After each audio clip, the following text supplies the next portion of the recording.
মুসলমানের রক্ত নিয়ে খেলেছ কত নাফরমান,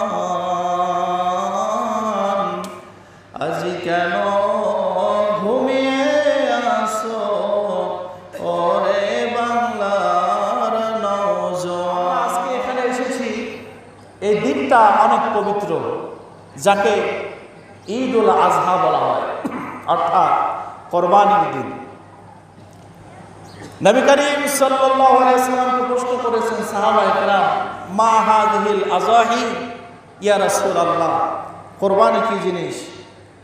আল্লাহর নবী বললেন, হাযিহি সুন্নাত আবিকুম ইব্রাহিম আলাইহিস সালাতু ওয়াস সালাম, এটি হচ্ছে আমাদের মুসলমানদের পিতা ইব্রাহিম আলাইহিস সালাতু ওয়াস সালামের সুন্নাত, সুন্নাতা ইব্রাহিম আলাইহিস সালাতু ওয়াস সালাম।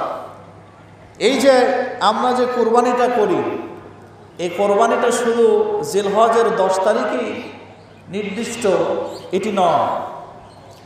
কোরবানির হাকিকত হচ্ছে যে আপনার সবচেয়ে প্রিয় বস্তু যেটা, সেটা আল্লাহর জন্য উৎসর্গ করে দেওয়া, যদি ওইটা আপনার কাছে অনেক প্রিয় হয়।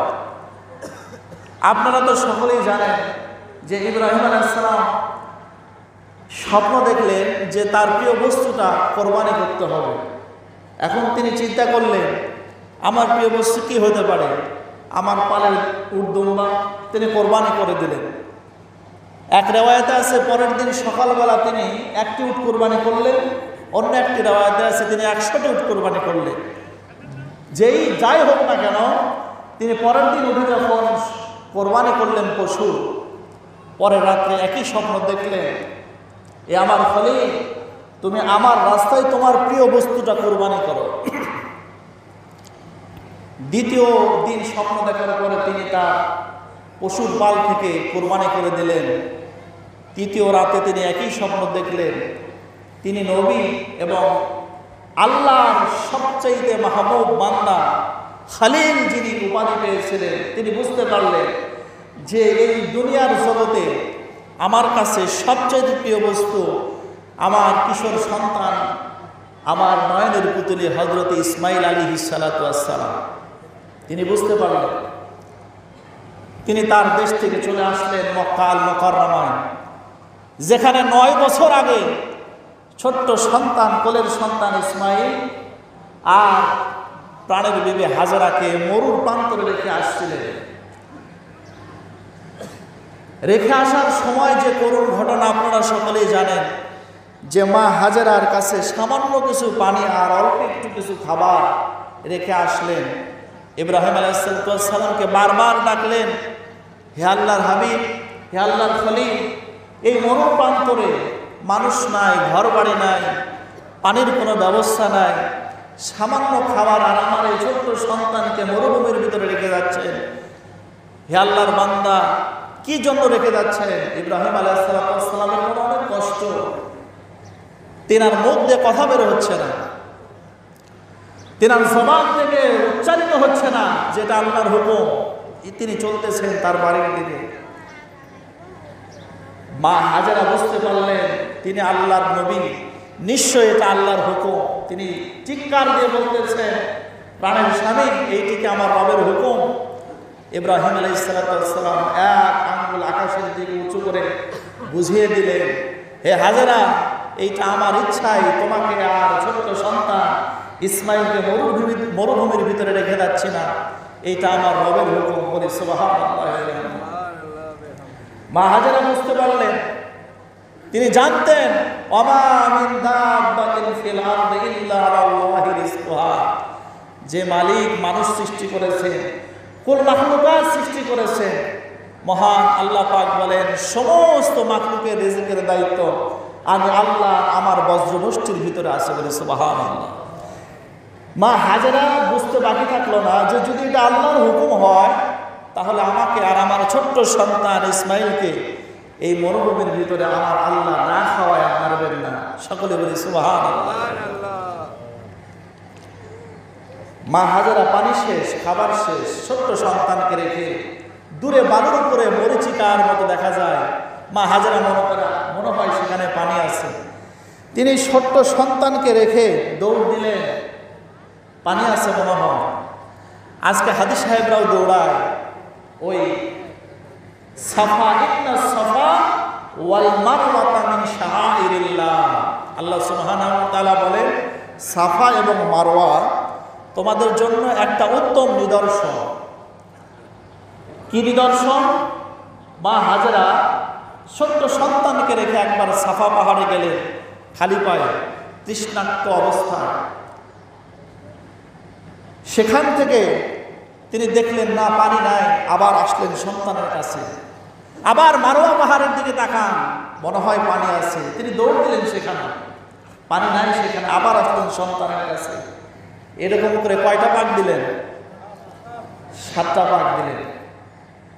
হাদি সাহেবরা সেখানে যায়, সেখানে গিয়ে মা হাজেরা আলাইহিস সালাতু ওয়াস সালাম যেভাবে দৌড়াদৌড়ি করেছিলেন, আল্লাহ সুবহানাহু ওয়া তাআলার কাছে সেটি পছন্দ হয়ে গেল।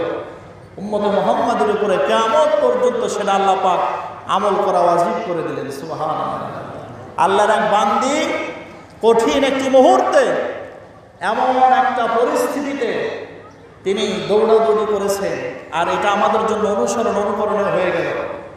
এটা আমাদের জন্য শিক্ষা এটি যে যেখানে কোনো উপায় নাই, যেখানে কোনো রাস্তা নাই, যেখানে কেউ নাই, কোনো পথ নাই, মুসলমান মিল্লাতা ইব্রাহিমের সন্তানেরা এটা বিশ্বাস করে, নিশ্চয় আমার রব আমাকে একটা রাস্তা বলে দিবেন, বলে সুবহানাল্লাহ।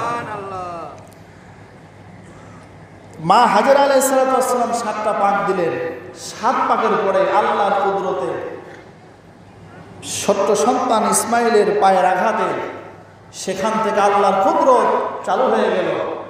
জমজম কূপ আল্লাহর পক্ষ থেকে, আল্লাহর হুকুমে, আল্লাহর কুদরতে ভাবে সেখান থেকে পানি উৎপীড়ন হওয়া শুরু হয়ে গেল। মা হাজেরা আলাইহিস সালাতু ওয়াস সালাম ছোট্ট সন্তান ইসমাইল সেখান থেকে পানি পান করলেন। এখানে দেখা যায় যে আমাদের হাদি সাহেবরা যারা যান সেখানে দৌড়াদৌড়ি করেন ঠিকই, কিন্তু তারা পানি পান করে, পানি খায় আর দৌড়ায়, কিন্তু না, মা হাজেরা আলাইহিস সালাতু ওয়াস সালাম 7টি পাক দিয়েছেন, 7 বার পাক দিয়েছেন। তিনি দৌড়াদৌড়ি করেছেন, দেখি আল্লাহর নিয়ামত কোথাও আছে কিনা। এরপরে তিনি 7 পাক দেওয়ার পরে তিনি পানি পেয়েছেন। হাজি সাহেবরা পানি খায় আর দৌড়ায়, কিন্তু এটা আসলে উচিত নয়। পানি না খেয়ে তৃষ্ণার্ত অবস্থায় সেখানে দৌড়াতে হবে। হাজির, এই যে হজের কাজ, আজ পৃথিবীর প্রায় 38 থেকে 40 লক্ষ মানুষ আল্লাহর বাড়ির মেহমান হয়েছে, বলেন সুবহানাল্লাহ। আজকে সেখানে তারা ধ্বনি দিচ্ছে, লাব্বাইক আল্লাহুম্মা লাব্বাইক, লাব্বাইক লা শারীকা লাব্বাইক, ইন্নাল হামদা ওয়ান নি'মাতা লাকা ওয়াল মুলক লা শারীকা লাকা লাব্বাইক।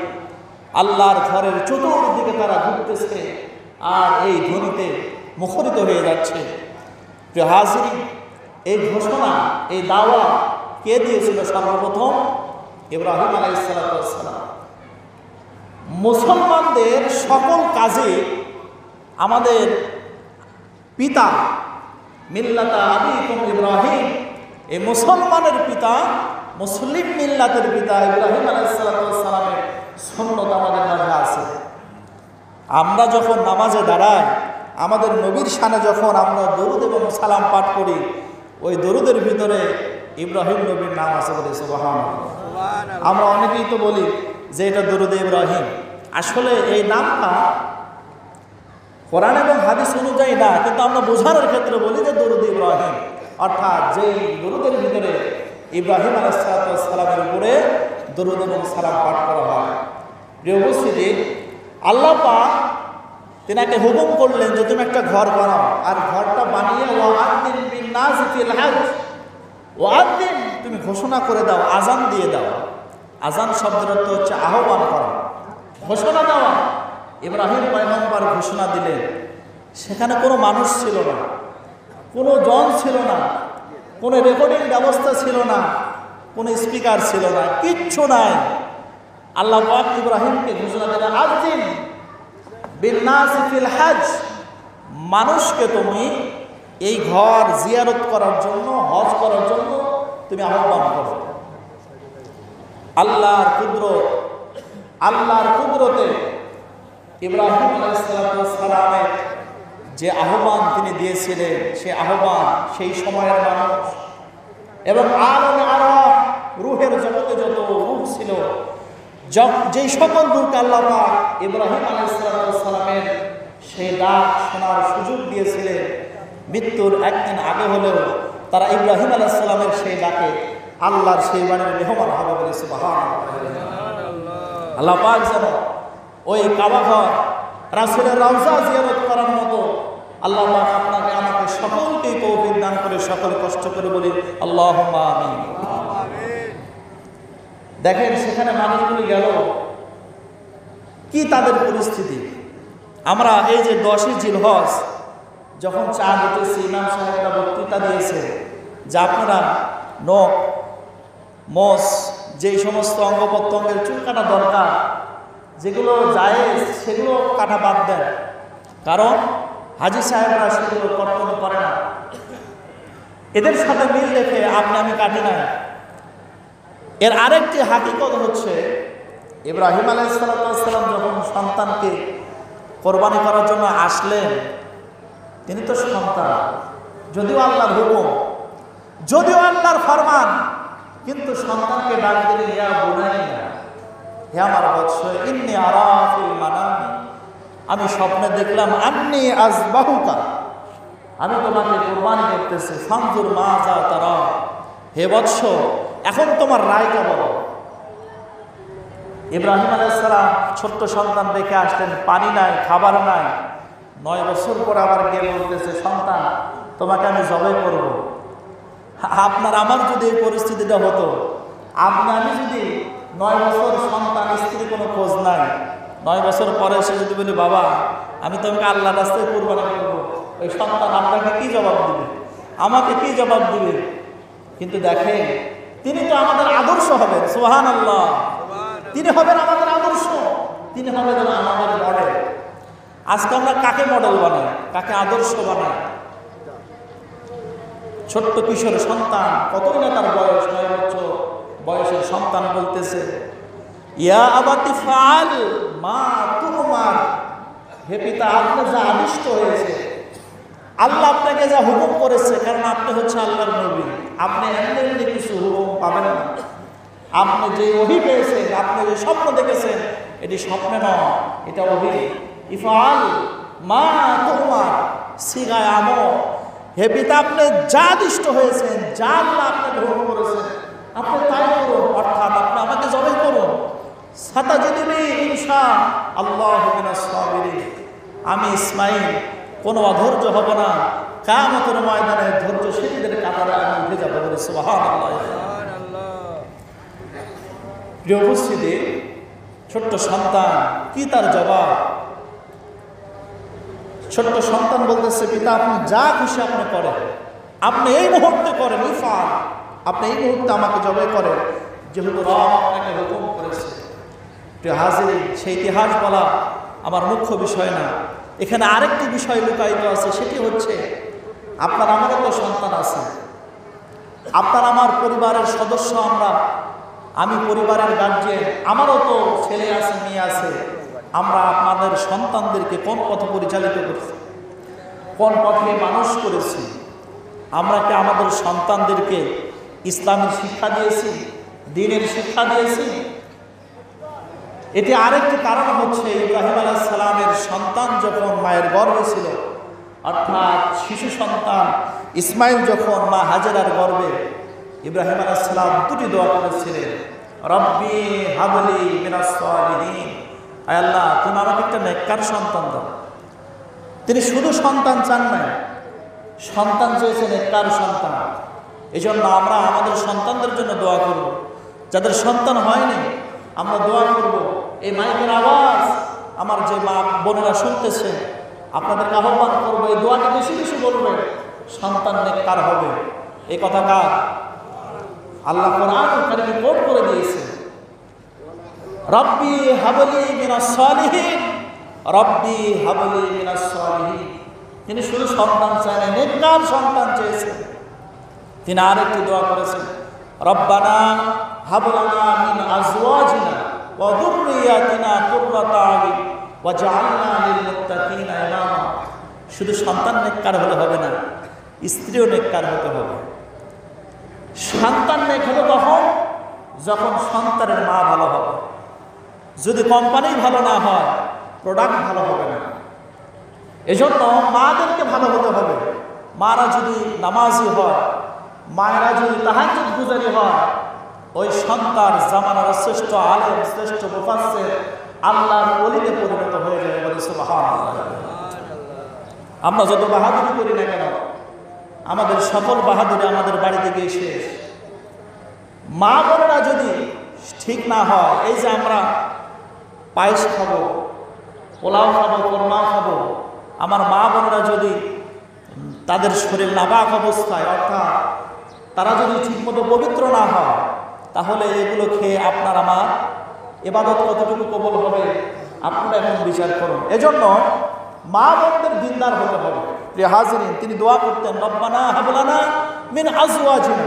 তিনি সন্তানের জন্য দোয়া করেছেন এবং স্ত্রীদের জন্য দোয়া করেছেন। যাই হোক,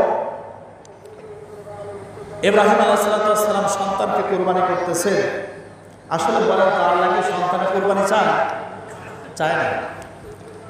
কি চায়? ওয়ালাকিন ইয়ানালুহুত তাকওয়া মিনকুম। কুরবানি করবে ইব্রাহিম সন্তানকে, কিন্তু আমি তো আল্লাহ ওইটা নিব না, আমি নিব ইব্রাহিমের যে তাকওয়া আছে। আমরা যে পশুটা কুরবানি করব, কোনো ফেরেশতাও আসবে না, জিবরাইলও আসবে না, মিকরাইলও আসবে না, কিছু নেওয়ার জন্য আসবে না। আমাদের পশু আমরা জবাই করে খাবো। শুধু আল্লাহ কি নেবে? তাকওয়াটা নেবে। আমি কোন নিয়তে কোরবানি করতেছি? লা ইয়ানালুহু ওয়ালা দিমাউহা ওয়ালাকিন ইয়ানালুহুত তাকওয়া মিনকুম। আল্লাহ রক্তও নেবে না, হাড্ডিও নেবে না, গোশতও নেবে না, শুধু দেখবে বান্দার অন্তরে কোন তাকওয়া আছে, কোন নিয়তে বান্দা কোরবানি করে। এজন্য বুখারী শরীফে আসাহুল কিতাবি বা'দা কিতাবুল্লাহ, আল্লাহর কোরআনের পরে যদি কোনো সহিহ গ্রন্থ থেকে থাকে, সেটি হচ্ছে কিতাবুল বুখারী। এই কিতাবুল বুখারী ইমাম বুখারী রাহমাতুল্লাহ আলাইহি সর্বপ্রথম যে হাদিসটি এনেছে, সে হাদিস বিশাল রিওয়ায়াত। মূল অংশ হচ্ছে ইন্নামাল আমালু বিন্নিয়াত। মূল পয়েন্টটা হচ্ছে যে বান্দা সকল কাজ নিয়তের উপর নির্ভরশীল।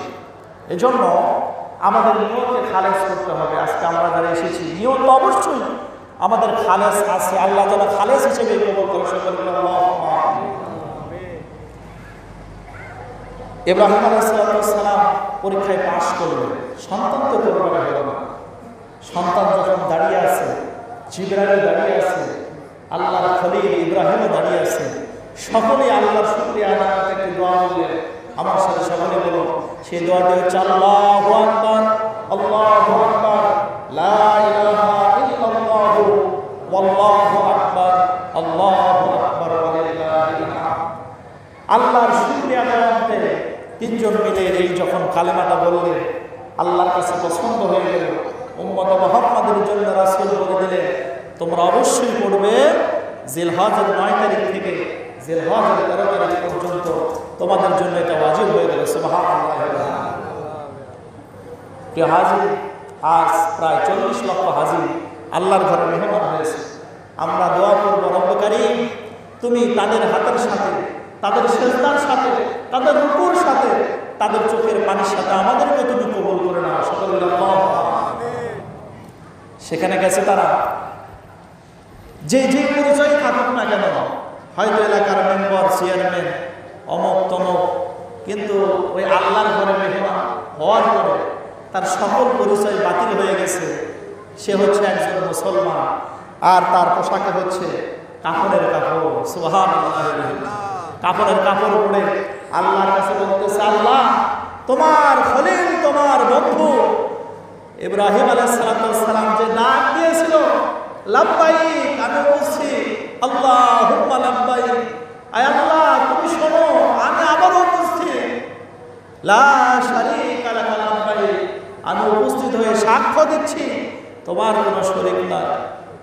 ইন্নাল হামদা, আর সমস্ত প্রশংসা ওয়ান নিয়ামাতা, আর সমস্ত নিয়ামতের মালিক তুমি, লাকা ওয়াল মুলক, আর সমস্ত রাজত্ব ক্ষমতা সিংহাসনের মালিক তুমি, লা শারীকা লাকা রাব্বাই, আল্লাহ তোমার কোনো শরীক নাই। আমি আবারও বলতেছি, আল্লাহ আমি উপস্থিত, সুবহানাল্লাহ।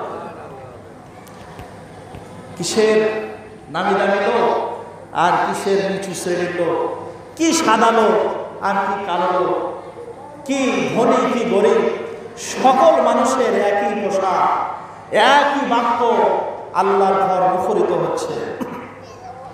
এই হজ যারা করে আসে, আচ্ছা হজটা হচ্ছে আমাদের জন্য এমন একটা শিক্ষা, যে ব্যক্তি হজ করবে কাওয়ালাদাতুল মুহু, নবীজি বলেন সে যেন তার মায়ের পেট থেকে জন্মগ্রহণ করলে এমন নিষ্পাপ হয়ে যায়।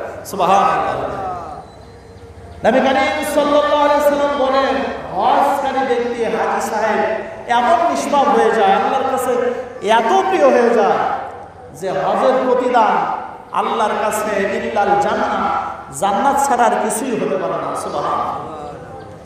এই জন্য হাজী সাহেবদের ব্যাপারে বলা হয়েছে যে হাজী সাহেব মক্কা মদিনা জিয়ারত করে নিজ বাড়িতে আসলো, কোনো সাধারণ মানুষ যদি ওই মহব্বতের নজরে তাকায়, আহারে এই চোখটা দিয়ে আল্লাহর ঘর দেখেছে, এই জবানটা দিয়ে রাসূলের লালসা শরীফে দাঁড়িয়ে সালাম দিয়েছে, কোনো মানুষ যদি এই নিয়তে ভালোবাসার নজরে কোনো হাজী সাহেবের দিকে তাকায়, রাসূল বলেন যে ব্যক্তি তাকালো ওই সাধারণ মানুষটার জীবনের সগীরা গুনাহ আল্লাহ মাফ করে দেয়। সুবহানাল্লাহ।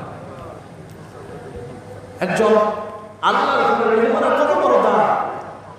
আল হাজ্জু মাবরুর লাইসা লাহু জান্নাহ, নবীজি বলেন যে ব্যক্তি পঙ্খানুপুঙ্খভাবে হজ আদায় করল, কোনো গর্হিত কাজ করল না, এই ব্যক্তির হজের প্রতিদান আল্লাহর জান্নাত ছাড়া আর কিছুই হতে পারে না। হাজির মানুষ হজ করতে গেছে, হজ আমাদের জন্য শিক্ষা যে আমরা যতই বাহাদুর হই না কেন, আপনার আমার সকল মানুষের জীবনের শেষ যাত্রা হবে মাত্র 3খানা আর 5 টুকরা কাপড়, কাপড়ের কাপড়, মার্কিন কাপড়, আপনার আমার জীবনের শেষ সম্বল হবে। হাজির আসুন এই ময়দান থেকে আমরা শিক্ষা নেব যে আমাদের পিতা মুসলিম মিল্লাতের পিতা ইব্রাহিম আলাইহিস সালাম যে ত্যাগ করেছিলেন, যে কোরবানি দিয়েছিলেন, কোরবানি শব্দের কর্বন শব্দের অর্থ হচ্ছে নৈকট্য অর্জন করা, ত্যাগের মাধ্যমে আল্লাহর নৈকট্য অর্জন করা। এই ত্যাগ করতে হবে, শুধু পশুর গলায় ছুরি বাজালাম আর আমার হিংসাকে কোরবানি দিতে পারলাম না, এটি কোরবানি হলো না।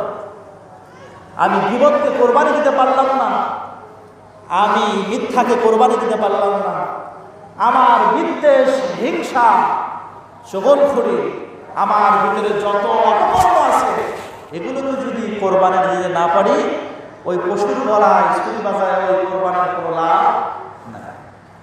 প্রিয় হাজির, এই জন্য ওই পশুর সাথে পশুত্ব যত আচরণ, পশুত্ব যত কার্যকলাপ আমার মন থেকে ঝেড়ে ফেলা দেওয়ার নাম হচ্ছে কোরবানি। আর এর মাধ্যমে আল্লাহ রাব্বুল আলামিনের নৈকট্য অর্জন করাই হচ্ছে কোরবানির একটি শিক্ষা বলছে। আসুন, আমি মনে হয় একটু সময় বেশি নিচ্ছি, আমরা যথা সময়ে আমরা ঈদের জামাত অনুষ্ঠিত করবো ইনশাআল্লাহ। লোকজনের একটু চার ব্যবস্থা বলেন, যেহেতু লোকজন আসছে তো 5টা মিনিট পরে।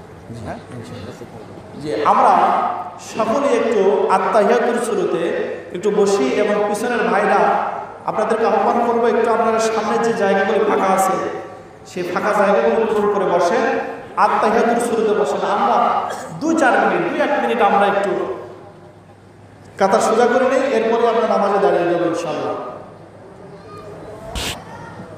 প্রিয় হাজির, আমরা যারা পশু কিনেছি কোরবানি করব, আমাদের কোরবানি হতে হবে সবরের সাথে, কারণ সাতাজিদুনি ইনশাআল্লাহ মিনাস সাবিরিন। ইসমাঈল আলাইহিস সালাম আল্লাহর কাছে কোরবানি হওয়াটাও তার প্রতিদান স্বরূপ আল্লাহর কাছে তিনি পাবেন সাবিরিন, ধৈর্যশীল হওয়া। এই জন্য কোরবানি আমরা করব, এর মাধ্যমেও আমাদের ধৈর্যের পরিচয় দিতে হবে। স্বাধীনতা ভদ্রতার সহিত সুন্দরভাবে পশু ধরতে হবে। পশু ধরার সময় উচ্চ বাচ্চ কোনো গালিগালাজ করা যাবে না, ফরজ তরক করা যাবে না। অনেকে কাঁসা দিয়ে, লুঙ্গি করলে কাঁসা দিয়ে কোরবানির পশু ধরে। এই গর্হিত কাজ আমরা করব না। যে পশুটি জবাই করব ছুরিটি ধারালো হতে হবে এবং সবচেয়ে উত্তম হয় নিজের কোরবানিটা নিজেই করা। সুবহানাল্লাহ। কারণ নিজের বস্তু আমি নিজেই কোরবানি করতেছি, এর চাইতে তৃপ্তি আর কিছু হতে পারে না। যদি কারো মনের দুর্বলতা থেকে থাকে, সে অন্যের সাহায্য দিবে, হতে পারে ইমাম সাহেব, মুয়াজ্জিন সাহেব অথবা যে কোনো ব্যক্তি। কোরবানি জবাই করার নির্দিষ্ট কোনো দোয়া না, একটি মাত্র দোয়া আছে। আমার সাথে সকলে বলেন বিসমিল্লাহি আল্লাহু আকবার। এই দোয়া মুখস্থ করতে কয় বছর লাগবে আপনাদের? সময় লাগবে না। বিসমিল্লাহি আল্লাহু আকবার এই দোয়া বলে আপনার যদি সাহস থাকে, শারীরিক মানসিক, আপনি নিজের কোরবানিটা নিজেই করবেন। আর যে দোয়াগুলি বলা হয় এগুলো অতিরিক্ত দোয়া, সেগুলো বলার কোনো প্রয়োজন নেই। উত্তম নিজের পশুটা নিজেই জবাই করা। 3টা রক কাটতে হয়, সেই 3টা রকের সবশেষ যে রকটা, এটা আমরা কি করি, একটু খোসা দিই। এটা খোসাটা দেবেন না আপনারা, এই খোসাটা আপনারা দেবেন না। এটার অনেক কুফল আছে এবং মাসলাগতভাবে এটা এক পর্যায়ে নিষেধ করা হয়েছে। আপনার পশুর দেহ থেকে প্রাণ বের হয়ে যাওয়ার পরে এরপরে আপনি পশু কাটা শুরু করে দেবেন। জান বের হয় না, কষাইদের মতো হাত পা কাটা শুরু করে দিচ্ছে। এখানেও সবরের পরিচয়। সাতাজিদুনে ইনশাআল্লাহ আপনারা সাবিরিন। আপনি কোরবানি করলেন, ইব্রাহিম আলাইহিস সালামও কোরবানি হয়েছিলেন, তিনি পুরস্কার স্বরূপ চেয়েছিলেন আমি সাবিরিন হব, ধৈর্যশীল হব। আপনি কোরবানি করেছেন তো ধৈর্যশীল হব, 2-4 মিনিট বেশি লাগার সময়, এতে কোনো সমস্যা না। প্রিয় হাজিরিন, এজন্য কোরবানিটা আমরা খুবই সাবধানতার সহিত করব এবং পশুকে আমরা সুন্দরভাবে পারবো, পশুকে কষ্ট দেব না।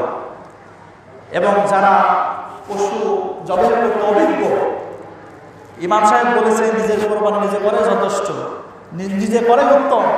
এই বলে যদি আপনি যদি কোরবানি করতে যান, যদি অভিজ্ঞতা না থাকে, যদি পূর্বের কোনো অভিজ্ঞতা না থেকে থাকে, এটা মুসিবত হয়ে যাবে। এই জন্য আল্লাহ পাক আমাদেরকে, যারা আমরা কোরবানি করে কিনেছি, কোরবানি করব খালেস নিয়তে, একেবারেই আল্লাহর জন্য কোরবানি করার তৌফিক দান করুন সকল বলে আল্লাহুম্মা আমিন। আমরা যথাসময়ে নামাজ আরম্ভ করবো ইনশাআল্লাহ। আমাদের হাতে আর একদমই সময় নেই। আমরা সকলে নামাজের জন্য দাঁড়িয়ে যাই ইনশাআল্লাহ। আমরা সকলে নামাজের জন্য দাঁড়িয়ে যাই।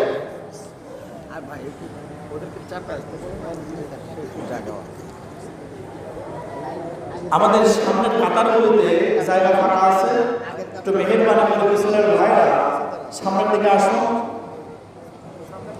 এবং ওযুখানার পাশে অনেক জায়গা ফাঁকা আছে, পিছনের ভাইরা ওযুখানার পাশে অনেক জায়গা ফাঁকা আছে। আপনারা ওই মাদ্রাসার পাশ দিয়ে একটু ওযুখানার পাশে এসে দাঁড়িয়ে যান, অনেক জায়গা ফাঁকা আছে। আমরা সকলে তাকবীর বলে আল্লাহু আকবার, আল্লাহু